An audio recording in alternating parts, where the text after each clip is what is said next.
Nazio bagara eta nazio gisa ospadadin bultzatuko dugu 2009ko aberri eguna. Beraz, aldarrikapena eta jaia uztartuz, apirilaren 12an nazio bat garela ozen agertzeko deialdia egiten dugu gaur.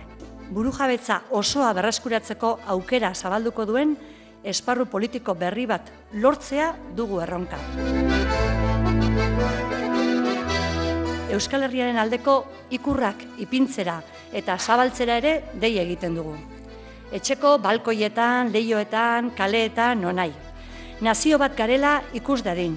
Ikusi nahi ez gaituenak, ikus gaitzan. Euskal Herrian sinisten dugunok, elkar ikus dezagun.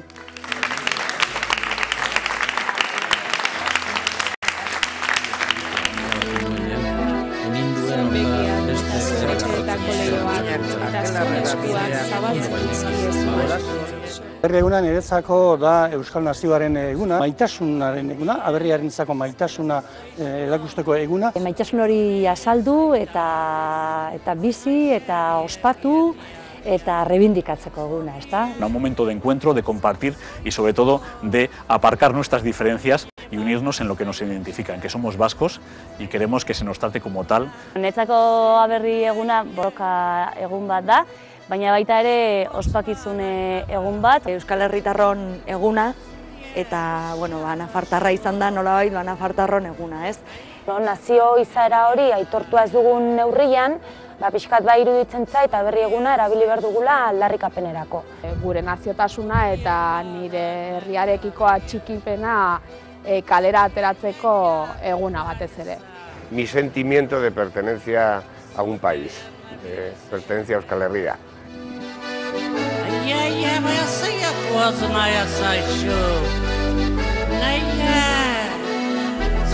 Maitasun hori bakarka ezin da, bakarka ezin dugu herririk egin.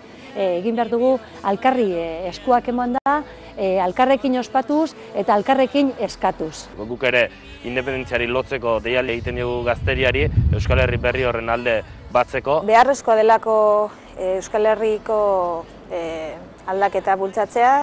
Que se animen, que vengan a Irún, que salgan de Ficoba, que lleguemos todos a Hendaya juntos y que de alguna manera aparquemos por un momento nuestras diferencias políticas. Eta bereziki emakumeak Irun eta Hendaya artean egingo den martxa horretara joatea. Txoko, Etxe, Zuaitz, Mendipuntan, ikurrak jartzeko deialdiarekin bat egin dezatela. Eta aberri egun honetan, herri gisa erakusteko badela Europan herri bat aske izan nahi duena eta aske bizitzeko prest borrokatzeko prest dagoena. Hezkuntza sistema nazional baten jabe izan behar dugulako, eskubidei dagokigulako, Herritarrok lortu beharreko zerbait badelako.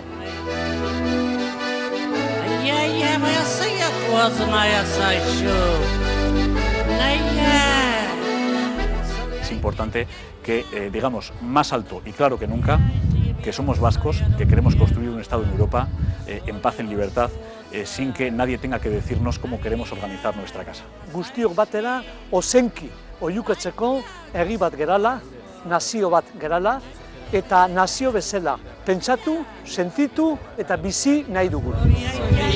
Esperantza.